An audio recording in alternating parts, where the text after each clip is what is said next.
마태복음 27장 26절로부터 32절 말씀을 중심으로 해서 십자가를 내가 지고라는 제목으로 같이 은혜를 나누고자 합니다. 이런 일이 있었습니다. 첫 번째는요, 며칠 전 어떤 기사의 내용입니다.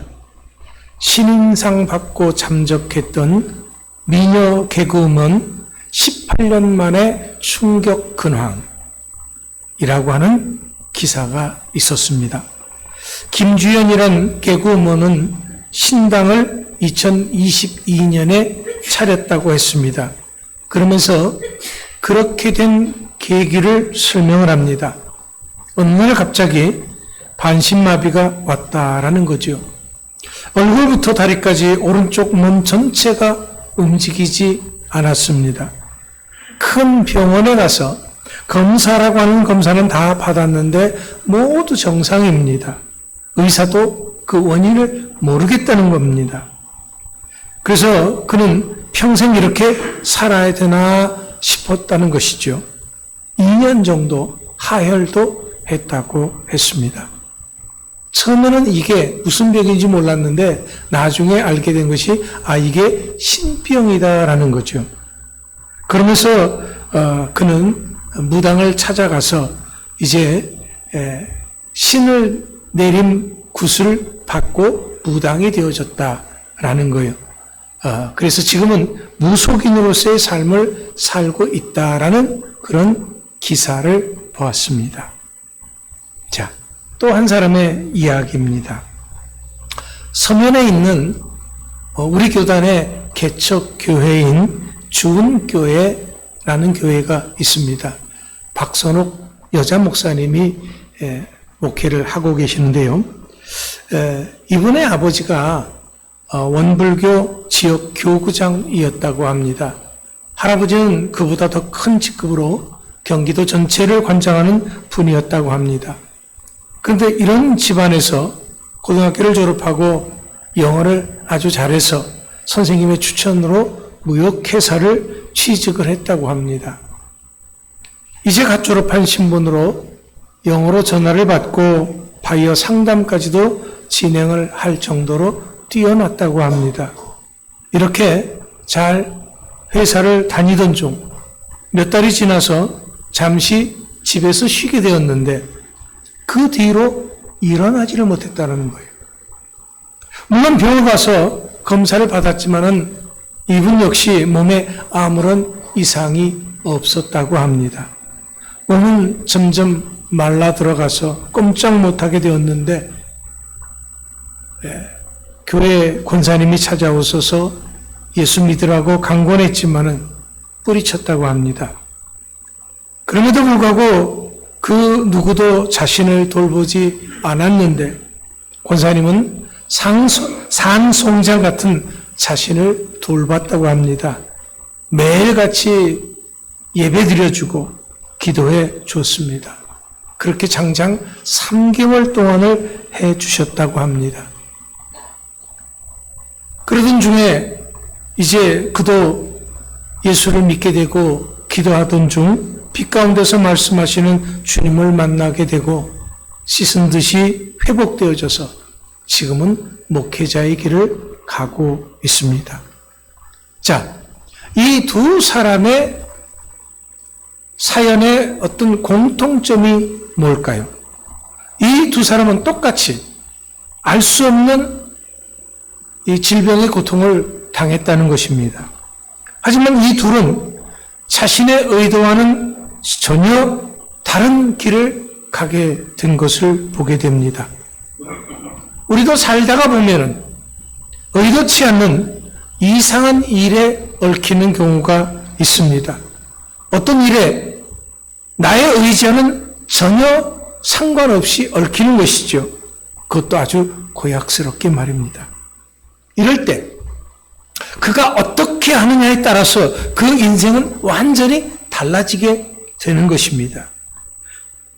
어떤 사람은 생명의 길로 가는 사람이 있는가 하면은 어떤 사람은 오히려 심판의 길, 멸망의 길, 죽음의 길로 가는 사람이 있습니다. 하지만 그 당시에는 그 길이 어떤 길인지 모릅니다. 사람들에게 도움을 주고 자기는 건강하고 잘 살면 된다라고 생각을 하는 거죠. 하지만 분명한 것은요, 어떤 길이든지 그것은 내가 어떻게 받아들이느냐에 따라서 달라지고, 내가 그 받아들인 그 길에 대한 책임은 나에게 있다라는 겁니다. 무속인을 찾아가서 신내림을 받아서 무속인이 된 거, 좋습니다. 그렇게 해서 다른 사람을 도와줄 수 있고 자기는 또 건강하게 잘 살면 좋아요. 그러나 그 길은 그 당시에는 그럴는지 모르지만 분명히 하나님 앞에 갔을 때는 심판이 있다라는 거지요. 자, 오늘 우리가 읽은 본문 말씀에도 보면은 예수님께서 빌라도 총독에 의해서 십자가에 못 박히도록 넘겨지는 장면을 보게 됩니다. 군병들이 예수님의 옷을 벗기고 홍포를 입히고 또 가시관을 엮고 그 머리에 씌웁니다. 갈대를 오른손에 들리고 그 앞에서 희롱합니다.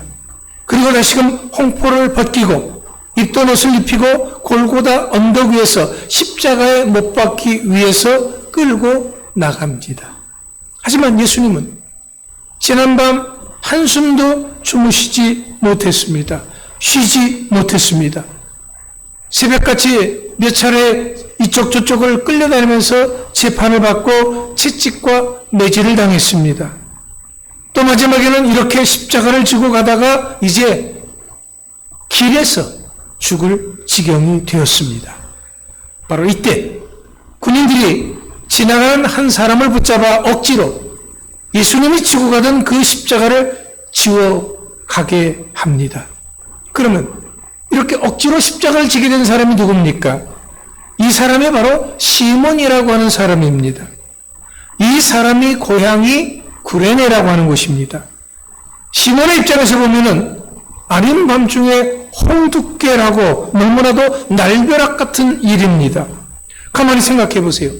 예수님이 십자가 지고 가는 것이 시몬의 입장에서 봤을 때 시몬의 잘못으로 그렇게 된 것입니까? 아니지요. 그럼 왜 그가 그렇게 예수님을 대신해서 예수님이 지고 가던 그 십자가를 지게 된 것입니까? 그것은요, 그가 그곳을 지나가고 있었기 때문에 그렇다는 거예요.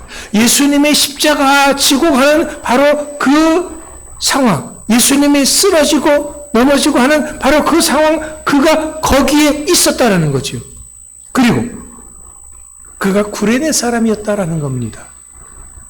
구레네는 지금의 북아프리카 리비아 수도인 트리폴리 지역을 구레네라고 이렇게 말을 합니다.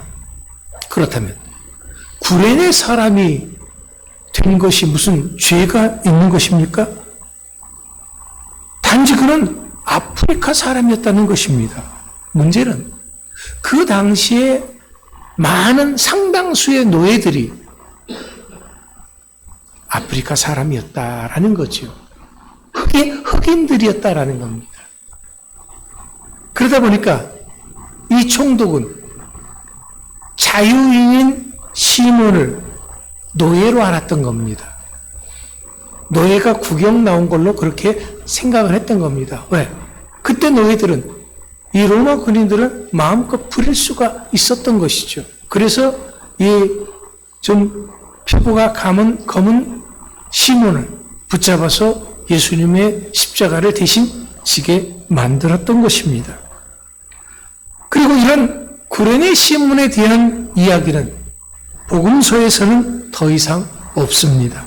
물론 마가복음 15장 21절에 보면은 같은 장면의 이야기가 나옵니다. 거기에는 이렇게 기록되어 있습니다. 마침 알렉산더와 루포의 아버지인 구레네 사람 시몬이 시골로부터 와서 지나가는데 그들이 그를 억지로 같이 가게 하여 예수의 십자가를 지우고, 시몬의 두 아들이 나오고 이 구레네 사람 시몬을 십자가 지게 했다는 얘기가 나옵니다. 그리고선 로마서 16장 13절에 가서 보면은 주 안에서 택하심을 입은 루포와 그의 어머니에게 문안하라. 그의 어머니는 곧 내 어머니니라. 그러니까 사도 바울은 로마 교회에 편지를 쓰면서 루포의 어머니 시몬의 부인이죠. 예, 알렉산더와 루포가 시몬의 아들이고, 예, 이 시몬의 어머니를 가리켜서 자신의 어머니다라고 얘기를 합니다. 무슨 말입니까? 구레네 시몬은 그 아내와 함께 초대교회의 아주 중요한 역할을 한 사람이다라는 것이죠. 그리고 그의 가족 전체가 그렇게 중요한 일을 맡았던 사람입니다. 아들 둘까지도 그의 이름이 이렇게 성경에 기록되어져 있는 것을 보면 알 수가 있습니다. 얼마나 이들이 귀하게 그 사명을 감당했던지 바울은 시몬의 아내를 가리켜서 자신의 어머니다라고 할 정도로 존경하고 따랐던 것입니다. 이처럼 한 사람이 변화되고 한 가족이 변화되는 데는 분명 계기가 있습니다. 그것이 자신이 원해서 그렇게 된 경우도 있지만 구레네 시몬과 같이 억지로 십자가를 짐으로 변화되는 경우도 있는 것입니다. 앞서서 말씀드렸던 두 사람은 억지로 그들이 변화되어진 것이죠. 그런데 한 사람은 무속인이 되고 한 사람은 예수 믿는 사람이 되어진 것을 우리가 보게 됩니다. 자, 그러면 구레네 시몬이 예수님과 함께 십자가를 지고 골고다 언덕을 향해서 걸어갈 때 어떤 생각을 했을까요? 수많은 생각이 있었을 겁니다. 하지만 분명한 것은, 확실한 것은 그 당시에는 감사하지는 않았을 것 같습니다. 왜냐하면 지금 너무도 황당한 일을 당했기 때문에 날벼락 정도로 알았을 것입니다. 재수가 없어도 너무 없다라고 생각했을 것입니다. 예, 충분히 그럴 수가 있지요. 왜냐하면 지금 그곳에 보내신 분이 하나님이심을 알 수가 없었기 때문에 그렇습니다. 급작스럽게 십자가를 지는 것은 그런 상황에서 누구도 하나님의 뜻과 섭리를 생각할 수는 없었을 것입니다. 그러던 중 십자가를 지면서 그는 자기가 십자가를 진 바로 그 사람 예수를 생각 안 할 수가 없었던 거죠. 예수가 누구지? 왜 이 사람이 이렇게 십자가를 졌는지, 져야 했는지 생각 안 할래야 안 할 수가 없었을 것입니다. 그리고 나중에 예수님, 부활의 예수님을 만났을 것입니다. 그리고 그때 그는 분명히 알았을 것입니다. 이 십자가야말로 인생의 가장 큰 축복이었음을 말입니다. 그렇기 때문에 그와 그의 가족들은 일생 동안 주님을 위해서 헌신을 했고 초대교회의 기둥이 되었던 것입니다. 한 사람의 변화는 이렇게 쉽게 되어지지는 않습니다. 구레네 시몬과 같이 알 수 없는 엄청난 계기가 있을 수 있습니다. 하지만 대다수의 사람의 경우는 그렇지 않습니다. 한 사람이 변화되는 과정도 수없이 베풀어지는 반복적인 헌신에 의해서 이루어지는 경우가 대부분이죠. 박선원 목사님이 예수님을 믿게 된 것은 한 사람의 아주 오랜 기간 동안의 헌신을 통해서 그렇게 된 것입니다. 사랑과 예수의 사랑과 헌신이 없었다면 그 사람이 그렇게 변화되고 사명의 길을 가지는 않았을 것입니다. 우리는 이것을 놓치지 말아야 합니다. 많은 사람들의 신앙생활의 실패 원인이 뭔가 분석을 해봅니다. 그것은 한순간에 모든 것이 되어지기를 바란다는 것이다라는 거죠. 내가 이만큼 했는데 왜 하나님께서 이만큼을 안 해주시지? 생각하는 것입니다. 예, 여러분. 주님을 만나는 것은 한순간일 수 있습니다. 하지만 우리가 진정 하나님의 사람으로서 변화되는 것은 긴 시간이 필요합니다. 그렇기 때문에 우리는 지금 변화를 향한 헌신의 길을 가고 있는 것입니다. 이것이 바로 십자가의 길인 것입니다. 비아 돌로로자. 십자가의 길이라고 하는 이 비아 돌로로자는 분명 한순간에 가지는 길이 결코 아닙니다. 길고도 길고 아프고도 아픈 고통의 길입니다. 우리의 생명이 다하는 그 순간까지 이어지는 아주 먼 길일 수 있습니다. 하지만 아무리 힘들다고 포기하면 안 됩니다. 왜냐하면 우리 주님이 그 십자가의 길을 가심으로 오늘 내가 있기 때문에 그렇습니다. 오늘 우리들을 보면은 성격들이 엄청 급하죠. 당장 뭔가가 이루어져야 합니다. 여러분, 하지만 급하게 서두를 일이 있고요. 천천히 해야 될 일이 있는 것을 알게 됩니다. 변화의 삶이라고 하는 것은 계기는 한순간일런지 모르지만 그 변화 자체는 결코 하루아침에 되지는 것은 아닙니다. 수많은 눈물의 기도의 시간이 필요합니다. 수많은 헌신의 시간이 필요합니다. 수많은 봉사의 시간이 필요합니다. 우리가 분명 알기로는 누군가의 그 눈물의 기도와 헌신과 봉사의 삶을 통해서 오늘 내가 이렇게 믿는 사람이 된 것이죠. 그렇다면 이제부터 나의 이런 눈물의 기도와 헌신과 봉사의 삶을 통해서 누군가를 변화시켜 가도록 도와야 한다라는 거죠. 늘 도움만 받던 사람에서 이제 도와주는 사람이 되어져야 한다라는 것입니다. 그러면 나의 헌신과 나의 그 눈물의 기도와 나의 섬김을 통해서 누구를 변화시키기 위해서 그렇게 수고하고 있습니까? 우리 주님은 지금도 우리들이 변화되어져서 주님을 닮은 모습으로 되어지기를 기다리고 있습니다. 구레네 사람처럼, 구레네 시몬처럼 하나님 나라의 기둥 같은 삶을 살기를 원하고 계십니다. 여러분, 이번 주가 고난주간입니다. 우리를 구원하신 그 예수님의 십자가를 생각하면서 기도하는 주간입니다. 이 주간 기도하면서 나의 삶이 죽고 예수 안에서 다시 사는 그런 삶이 되기를 우리는 기도해야 할 것입니다. 그러기 위해서 구레네 시몬처럼 억지로라도 십자가를 달게 질 수 있는 우리가 되어져야 합니다. 억지로라도 우리에게 주어진 그 사명을 감당할 수 있는 우리가 되어져야 합니다. 주님께서 말씀하시면 억지로라도 이해하고 순종할 수 있는 우리가 되어져야 할 줄로 믿습니다. 그럴 때 우리 삶이 변화되어질 것이고, 그럴 때 우리는 놀라운 하나님의 은혜를 깨닫게 될 것입니다. 기도하겠습니다.